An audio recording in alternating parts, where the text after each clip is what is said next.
What is up, guys? This is Chase Oliver 68 here, and I'm here to do my Raw review for February 13th, 2012. And the beautiful place about where this Raw took place is where I was born, San Diego, California. Only fitting that I wear a Charger colored shirt, right? Why not? But before you guys get entertained by me, go check out another YouTube channel, Most Extreme Wrestling. These guys have been subscribed to me since I was like a little baby on YouTube with 10 subscribers. And honestly, they deserve more than me. I mean, they put on some great content on there. They do weekly John Morrison updates, even though he's not even in WWE anymore. They're fucking hilarious. They got recently featured on WWE Download in the first episode. You guys definitely got to check out Most Extreme Wrestling. Crystal and Chronix, keep up your guys' good work. Enjoy. Chronix also does classic wrestling reviews. He reviews stuff from the year of 2000, Attitude Era stuff, very cool stuff like SmackDowns, Raws, pay-per-views. It's just awesome. Go check them out if you guys can. I mean, they're both great shooters, and I believe they deserve a lot more than they already have. But anyways, let's get started with this week's Raw. So this week's Raw decided to kick off with something different, and it decided to kick off with a debate. Now, when I first saw this going on, I was like, oh shit, this looks bad.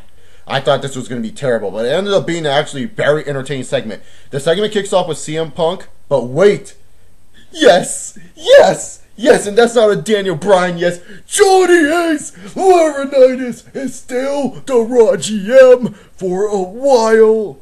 Yes. Great way for Johnny Ace to get heat here. I mean, really, to be honest, you got to keep that heat going somehow. And Johnny Ace interrupting before CM Punk talking, very good way. But CM Punk basically talks about how he's better than everyone else. Let's go on to the next person. The next person is Dolph Ziggler, but, you know, it goes down to Vicky Guerrero speaking. Dolph kind of speaks a little bit. And then comes my boy, R-Truth, and Little Chris. Did R-Truth steal the show in this opening segment? I believe he did. R-Truth was fucking hilarious during this scene, talking about if he gets elected. I mean, really, it was hilarious. He's talking about trading Ziggler and Vicky for a box of spiders and Hornswoggle. Like, who the fuck would want Hornswoggle on Raw? Really? But besides that, R-Truth was really hilarious in that. Then came down to, you know, the Miz talking. I thought Miz did an excellent job when it came down to here, establishing that nice heel heat. Because believe it or not, guys, Miz is the top heel for the Monday Night Raw brand, and probably in the WWE. He's probably one of the more interesting heels WWE has now. I mean, he's the most well-spoken out of the heels, and I know many people are going to say, what about Jericho? Jericho right now, fans are still cheering him. He's more of like a tweener, if anything. But, you know, Miz did a good job, and then he went over the buzzer insulting Jericho, and then Kofi Kingston cuts off the Miz. Great job there for Kingston to cut off the Miz. Why? Why not cut off the top heel and show that you want dominance in this rivalry, in this match, and show that you're supposed to be the underlooked guy, but you can make an impact. Great job by Kofi Kingston cutting off the Miz. Really liked that. Then came down to Jericho. Jericho basically ripped off, said that if it wasn't for him, none of you five would be here, and he even talked about how CM Punk should thank his master. What's that all about, Jericho? You're Punk's master or something? Was he your slave or whatever? But when Punk made fun of Dancing with the Stars, Jericho was about to retaliate, but Dolph Ziggler cock-blocked every single one of us. He said, you ain't gonna see your fucking dream match, YWC, IWC, Smarks, fuck you guys. So he pretty much cock-blocked us and said this is like the worst 15 minutes of our life. And then R-Truth literally said one of the most funniest things I think I've heard in a while. Actually, anything R-Truth says is fucking funny. He was all like, Dolph, I'm not going to be made fun of someone that's named after Flipper. I was like, what the fuck? I was laughing my ass off. And then it's announced that, you know, they announced on WWEFacebook.com that there's going to be matches featuring all Elimination Chamber participants. First match of the night, Kofi Kingston versus Jericho. But before that, Jericho seems to be more focused on CM Punk, if anything else. Doesn't care about the other participants. Wants CM Punk out of all of them. And Punk basically walks away. Kofi gets a Trouble in Paradise. Go to commercial. We come back. We get Kofi. We get Jericho. Good match between these two. Liked what they did here. And really, Jericho got the win. And many people will probably say, well, why would they hype up Kofi this much if he wasn't going to get the win? To be honest here, with Kofi Kingston getting the win here, I did not think this was a bad decision. I actually thought this was a fine decision because Jericho, let's be honest here, he's more likely the favorite to win the Elimination Chamber this Sunday. Many people are predicting Jericho and think Jericho will win. While Kofi, on the other hand, got good mic work, did not tap to the walls of Jericho, and got the first shot in before the match even started with the Trouble in Paradise, and not to mention hit the Trouble in Paradise. It didn't make Kofi look weak at all. Jericho looked fine, Kofi looked fine, and you need Jericho to look good heading into Elimination Chamber. No problem here whatsoever. Everyone knew that the main focus of this show was the Heartbreak Kid finally coming back. Finally coming back to Monday Night Raw. You could see his show on whatever, the Hunting Channel. I don't even know if that shit's still on the air. But before that, I forgot one thing in the opening of Raw, and that was Kane talking about someone leaving in an ambulance tonight to hype up the big ambulance match between John Cena. And whatever, no one cares about that because all we care about is Mr. Fun and Entertaining, John Laurinaitis. And you know what? John Laurinaitis was fun, was entertaining, did his job, and also, David Otunga told us something. He told us that John Laurinaitis might be able to take over Raw and SmackDown. Yes. Speaking of, yes! Daniel Bryan makes his way to the ring with the world title, and Michael Cole still buries him. Don't know why Cole's still burying Daniel Bryan. Can we get that cleared up? I'm confused here. Isn't Cole a heel? Who gives a fuck? WWE doesn't care. But up next is Randall Keith Orton. Everyone just loved Randy Orton. Okay, stop it. And I got an important announcement after this Randy Orton match. And these two people know who they are. But anyways, Randy Orton versus The Big Show. Decent if anything. This match didn't really do too much here. But, oh God. Big Show botched big time. My love for Orton, I'm sorry. Randy Orton botched the RKO. It was god awful to me. I did not like it. But you know what? He covered it up. He hit a huge RKO at the end. Randy Orton does not get the pinfall because Daniel Bryan DQs him with the title belt, lays out Big Show, holds the belt at the end. Whatever, Daniel Bryan. I guess not really too much to say about the segment. It did a good job, and Randy Orton and Daniel Bryan announced in the commercial break that they will face off again on SmackDown. But the most important thing is this. A certain member from the Off the Ropes show, not Schlag Daddy, not Mr. Rout, not Tasteless Tony T, not Metal D, nor Marvelous Mark, issued an open challenge to me and one other member on YouTube, Justin, from the Tree of Woe show. And that challenge was the Randy Orton presidential election for the fan club on YouTube. Listen here, buddy, Blue Borton. You're nothing more than a stupid little robot that does know nothing about Randall Keith Orton. You just started hopping on the bandwagon when you beat Christian for the World Heavyweight title. I've been a fan since 2001. Since his OVW work, buddy. So before you go off and say that you are going to become the biggest fan, think again, Blue Borton. I, Chase Oliver, on April 8th, 2012, a vote for Chase is not a vote for disgrace. If you vote against me, it is disgrace. Because if you don't vote Chase, you're a disgrace. I need to be the president of the Randy Orton fan club of the YWC.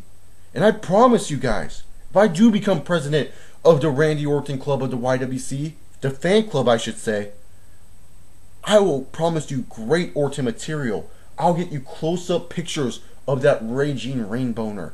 I will give you trivia that you probably did not know about Randy Orton. Even Samantha, and hell, I'll even give you trivia on Alana too. Beat that, Blue Borton. Beat that, Justin. You guys got nothing on me. And you know what? British Fist, you guys are man enough. Why don't one of you step into this mix? I'll take all the competition down.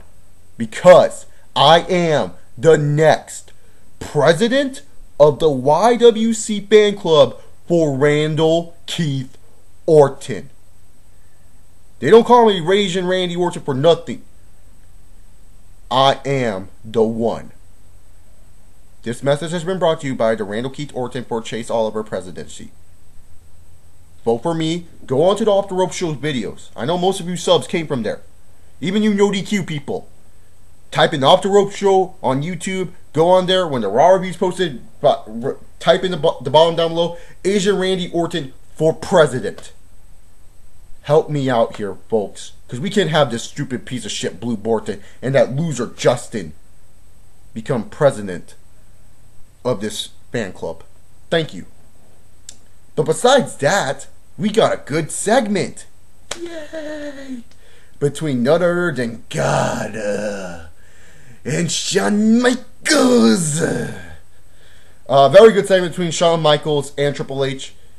Went very deep. It was very good. At first it was kind of like, and then when Shawn busted the line, you married that girl, and now, all of a sudden, you're one of them? You're one of those corporate sellouts? It went, I was like, oh shit.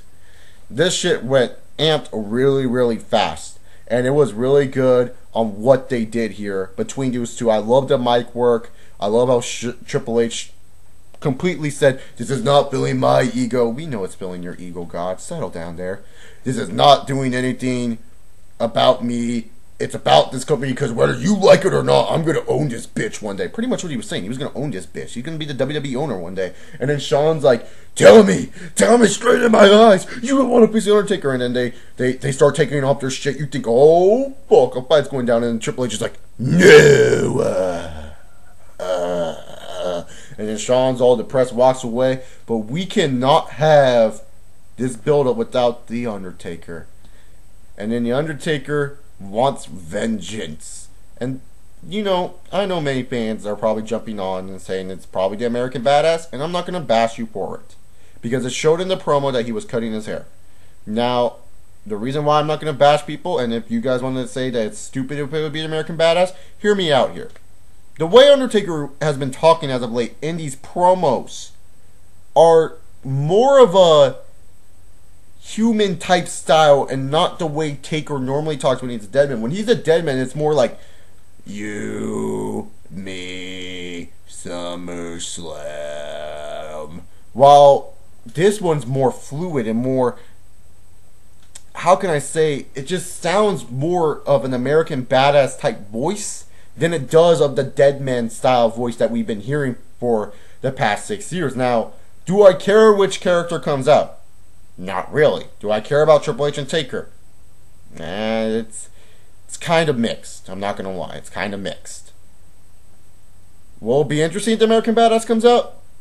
Who knows? To be honest, I just feel that it could be happening. They're showing Taker cut the hair. Who knows? Comment down below what you guys think about that. You know, I'm not saying it is. Like I said before, I really don't care which gimmick he comes out of. I appreciate the Undertaker's work no matter what. Just saying, don't trash people who think the American Badass is coming back, because I kind of gave a reasoning why the American Badass could be coming back. Just the way he talks, it just sounds more American Badass-like than it does with the Undertaker-like, or maybe Taker switching up his promos. Maybe that's just me overthinking, because I'm an overthinker sometimes, and you got to deal with it. But nonetheless, Little Chris, we had a great segment after next. Oh, baby, I do posting up that 5 reasons why R-Truth is awesome. I bet you WWE is like, man, this ugly fat kid is saying he needs R-Truth 3XL shirts. I want my 3XL little Jimmy shirt, goddammit, WWE. Dolph Ziggler, no entrance for you. R-Truth wins the match like he should, and he's going on to become the WWE champion. It is happening, and that's what's up. Little Chris, what do you have to say about R-Truth becoming the WWE champion? No, you can't sit on my fucking lap. Just tell him. The floor is yours. Okay, Little Chris, that's enough cussing, man. Dude, this is a PG show. Well, I cuss myself, but you know what? Screw off. No, get.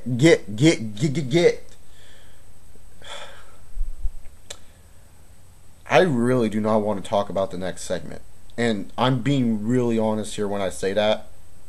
I was laughing during the segment. Not because it was funny, because it was stupid as hell. John Cena's backstage with Josh Matthews.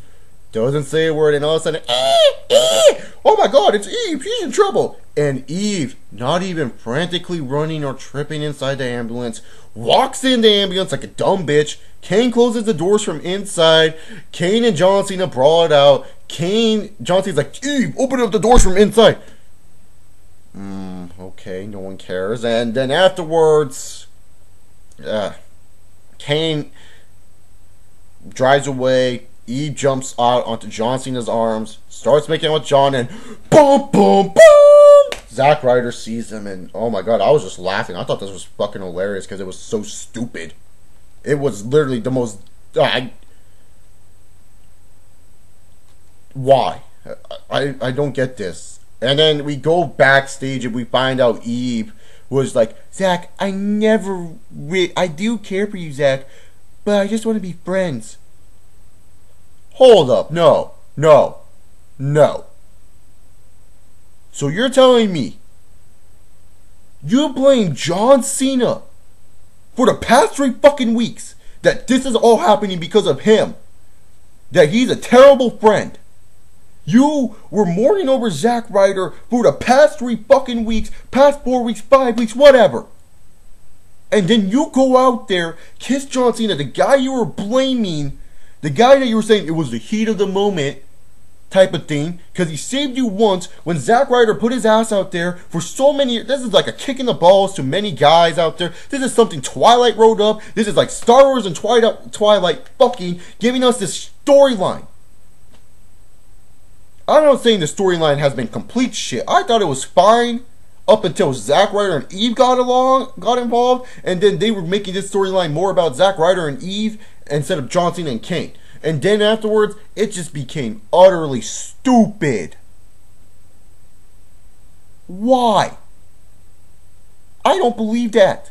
You never cared about John. When John got chokeslammed at the Royal Rumble, you were all over Zack. All over him. Since WWE doesn't care about their WWE title or their Divas division, let's just go on them real quick. Tamina Snuka, finally WWE realizes she's a Snuka. Yay! Defeats, whatever her name is, Nikki or Brie, one of those two, and she's facing Beth at Elimination Chamber. We all know Beth won. CM Punk defeats Miz in an okay match. And you know why I'm not going to talk over it? Because, to be honest, the debate was probably the best build for tonight's Elimination Chamber. Yeah, we got a little preview, but by the losers, it's kind of like, okay, are these guys going to lose? With the minor exception of Kofi, it kind of feels like Miz and Ziggler are going to be like the first 2 eliminated, R-Truth probably the third, Kofi maybe second to last, or maybe, and I think Kofi might be, and Jericho might be the final 2. That's my prediction. Punk third, and then, you know what I'm saying. And then we continue with John Cena and Zack Ryder. Edward and Jacob. Zack Ryder's Jacob. John Cena's Edward. Eve is Bella. Kane is those Illuminante. Kane is Darth Sidious. John Cena's Obi-Wan. Zack Ryder's freaking Anakin. Eve is Princess Panda Bear. Whatever you want to reference this shit to. Because really, you can reference it to it fucking both. John Cena talks about hate, blah, blah, blah. He's been the same since 2006. We already know that, John. You don't need to tell us. And then afterwards, Zack Ryder comes out all crippled. I mean, he has a broken back, but yet he can still walk. Zack Ryder slides into the ring. Not going to accept John's apology. Slaps John. John almost punches Ryder, but Ryder tells John to go away. It's not like he fucking punched you or anything. Walks away, goes back on his wheelchair. Kane cuts a promo saying that you already embraced the hate, John. You are coming to the dark side. You are joining the Illuminati. You are freaking doing all this bullshit. Says he won't wrestle till WrestleMania. throws Zack Ryder off the stage, and I guess Zack Ryder's the one going in the ambulance, so I guess it tied into that opening segment. It really sucks that they had to ruin a love angle the day before Valentine's Day. Make guys depressed, why don't you, WWE? Besides that fact, and besides the shitness of Kane and Cena tonight, this Raw was okay. I didn't think this Raw was completely terrible. As much as people are going to probably think, oh, you thought this Raw was terrible because of my fucking ranting. You know, it's shit like this that frustrates me, where I do not understand what's going on, nor care what's going on. I mean, people are going to be like, you're just a critical wrestling fan. So what I am. At least I'm voicing my fucking opinion. I'm not going to sit back and be like, I enjoyed that segment. I'm not going to enjoy a segment that makes no sense and why Eve would not become Zack Ryder's girlfriend just because, oh my god, she didn't care about Cena. I mean, it's a kick in the balls too. I mean, it's like you think something's going to happen, nothing does, and day before Valentine's Day they do this bullshit. It's like, give me a break. It's not interesting. And is Cena going to turn heel on Sunday? I doubt it. If anything, they're making Zack Ryder look like he's turning heel by most public eyes. If I was a little kid, I probably would be like, Cena's a good guy still. Zack Ryder just needs to get over himself. I like what they did with the opening segment. I like Triple H and Undertaker. There was more likes to the show than the dislikes, believe it or not. I like Jericho. R-Truth winning over Ziggler, which I understand fully, is good. CM Punk and Miz was an okay match, you know. Good chamber match for the WWE Championship. Good build-up for the WWE Championship. Good hinting at whatever they're going to do with Undertaker and Triple H at Mania. But the Cena and Kane stuff, I just thought was very bad. I did not like it tonight. And I'm not going to eat shit and say I liked it. I'm going to voice my opinions and be true to them. Because if I'm just going to be some clone on here that says, oh, I love everything about this shit, no. This Raw gets a B- from me. The ring action was okay. Ties to the Elimination Chamber were good because this is a go-home show. The Kane and Cena stuff just really pissed me off and really made me laugh at the shit more than fucking enjoy it or make me care about the characters. And that's the fact. It did not get me amped up for their ambulance match. If anything, I'm more amped up for whatever's going to happen on the Chamber, for the Raw Chamber. And the SmackDown Chamber has me more interested because I don't know who's going to win that shit. Could be Bryan, could be Orton. Hell, maybe a dark horse like Barrett could win. So, to be honest, I thought they did a good job with the build-up. In my opinion, entertainment level was okay. Flow of the show was decent. Just everything in between with the Cena and Ryder shit, did not care. Tell me what you guys think about this, Raw. I know this was long. When I rant, it goes long. Comment down below your thoughts. Like or dislike. Subscribe if you haven't. Check out Most Extreme Wrestling in the description. Like I said before, check out the forums, pwnforums.com. We're going to change names soon, so sign up now. And yeah, pretty much that's about it. This is Chase Oliver 68, and I say, see y'all.